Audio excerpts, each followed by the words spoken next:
सोच समझ के बोलिए महोदय, आप शास्त्री हैं, कोई अनपढ़ नहीं है।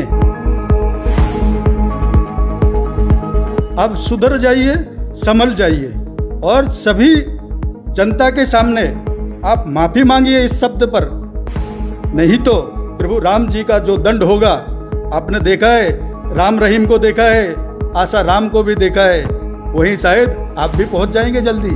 5 पिताजी हैं। पहले राम जी के पिता हैं अग्निदेव, क्योंकि अग्निदेव से ही खीर प्रकट हुई है, इसलिए वो पिता का दर्जा है। दूसरे पिता दशरथ जी जो प्रतिपाल है। हमारा नाम है नरेश चंद्र रिछारिया, हम सनातन धर्म से हैं और राम राजा सरकार के परम भक्त हैं।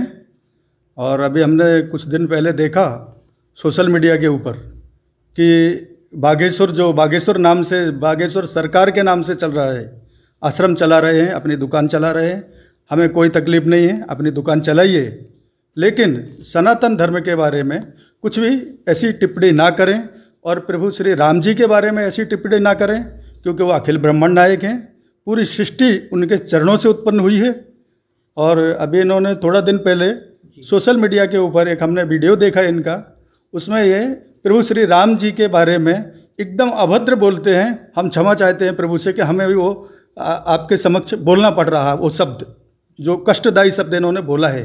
इन्होंने प्रभु राम जी के 5 बाप शब्द यूज किया है कि प्रभु राम जी के 5 बाप हैं। तो इनको हम ये संदेश देना चाहते हैं शास्त्री जी आपको कि आपने जो जबान बोली है, आप पढ़े लिखे शास्त्री हैं, आपके मुख से शोभा नहीं देता है।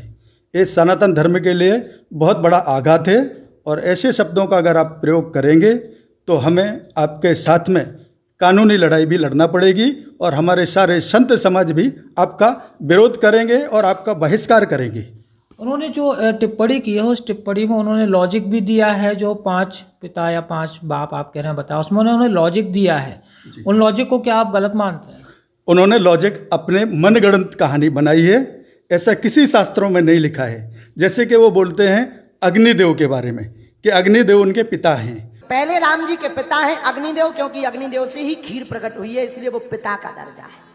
तो आप सुंदरकांड पढ़िए शास्त्री जी अच्छे से, उसमें 25 नंबर की दोहा जो है उसमें एक चौपाई दी है। प्रभु से पार्वती माता पूछती हैं महादेव जी से कि इन्होंने, हनुमान जी ने क्षण मात्र में पूरी लंका जला दी, एक विभीषण का घर क्यों नहीं जलाया? तभी महादेव जी बोलते हैं कि हे उमा, जिसके चरणों से अग्निदेव की उत्पत्ति है उसके प्रभु श्री हनुमान जी दूत थे, इसलिए हनुमान जी नहीं जले, और विभीषण उनका भक्त था इसलिए उनका घर नहीं जला। जी, ये प्रमाण है। आप श्री वाल्मीकि जी की रामायण उठा सकते हैं और तुलसीदास जी की भी रामायण आप उठा सकते हैं, और तुलसीदास जी ने स्पष्ट दर्शाया है। दूसरा, इन्होंने जटायु को पिता बताया है। दूसरे पिता हैं जटायु जी, और इसको प्रमाणित हम यूं कर रहे हैं, दशरथ जी के प्राण गए पर राम जी ने अंत्येष्टि क्रिया नहीं की, पर जटायु जी की अंत्येष्टि क्रिया की पुत्र रूप में और जटायु को पिता मानकर। तो जटायु जी के बारे में, जटायु जी को जब प्रभु राम जी पहुंचे उनके पास, जटायु जी बेहोश अवस्था में पड़े थे, तभी प्रभु राम जी पूछते हैं उनको कि अगर आप चाहें तो हम आपको जीवन दान दे सकते हैं। तभी जटायु जी बोले, हे नाथ, हे नाथ शब्द यूज किया उन्होंने, हे नाथ, जिसका नाम मात्र लेने से मरने के समय आदमी मुक्ति पा जाता है। मरते समय अगर आपका नाम ले लिया, राम नाम, तो मुक्ति पा जाता है। और ऐसे प्रभु हमारे समक्ष खड़े हैं, तो ऐसा मौका हमें कब मिलेगा मुक्ति का? तो वो पिता कैसे हो सकते हैं जटायु जी? और जटायु जी का ये देवासुर संग्राम का जो उदाहरण देते हैं, तो देवासुर संग्राम में कैकेयी ने मदद की थी राजा दशरथ जी की। जब राजा दशरथ जी बेहोश हो गए थे उस समय कैकेयी माता ने जो है उनके कैकेयी नगर की कैकेयी राजकुमारी थी उस समय। और जब राजा दशरथ जी की मूर्छा जागी तो उन्होंने देखा पूरा देवासुर संग्राम तो इन्होंने पूरा सत्यानाश कर दिया, सबको मार दिया। तो बोलते भाई आप चाहें तो हमसे कभी भी 2 वरदान मांग सकते हैं। वही 2 वरदान उन्होंने वनवास के समय प्रभु से मांगा था। ये प्रमाण है। तीसरे और चौथे, तीसरे दशरथ जी, तो दशरथ जी के बारे में बोल रहे हैं, तो दशरथ जी उनके पिता थे। और जब मनु रूप में थे वो, तभी श्री हरि ने उनको वरदान दिया था कि जब भी हम पृथ्वी के ऊपर कोई भी लीला करेंगे तो पिता का स्नेह आपको ही देंगे। तो उन्होंने स्नेह दिया था राजा दशरथ जी को।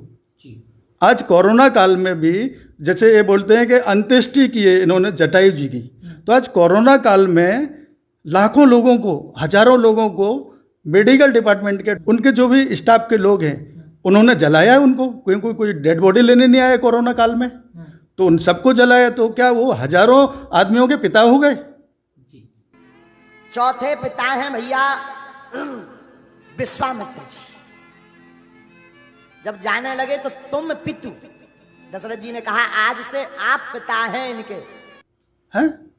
तो शास्त्री जी आपको हम संदेश देते हैं। और जनक जी के बारे में जो आप बोलते हैं, तो जनक जी जो उनके थे वो ससुर पिता समान होता है, पिता नहीं होता है महोदय। क्योंकि वशिष्ठ जी ने कान में कह दिया कि ये अकेले जाएंगे, वहां से बहुरानी लाएंगे। और विवाह अगर अपने लड़कों का करवाना है तो इनको बाप बना दो, क्योंकि पिता का अधिकार है पुत्र पर विवाह का, वरना अकेले ही आएंगे राम जी। तो दशरथ जी ने राम लक्ष्मण को विश्वामित्र को सौंपा। और विश्वामित्र जी के बारे में जो आप बोलते हैं, तो ताड़का को जब वध किया था प्रभु श्री राम जी ने, तभी विश्वामित्र जी ने ये बोला था कि अभी हम अपने स्वामी को हृदय से पहचान गए। उन्होंने प्रभु श्री राम जी को स्वामी बोला है महोदय। तो पिता कैसे हो सकते? और गुरु पिता समान होता है लेकिन पिता नहीं होता है। हम तो यही आपसे निवेदन करते हैं कि सनातन धर्म से ना खेलें। आप अपनी दुकान चलाएं लेकिन मनगढ़ंत कहानियां बनाकर लोगों को ना तो बेवकूफ़ बनाएं और हमारी संस्कृति से खिलवाड़ ना करें, नहीं तो हमारा संत समाज आपको सबक सिखाएगा।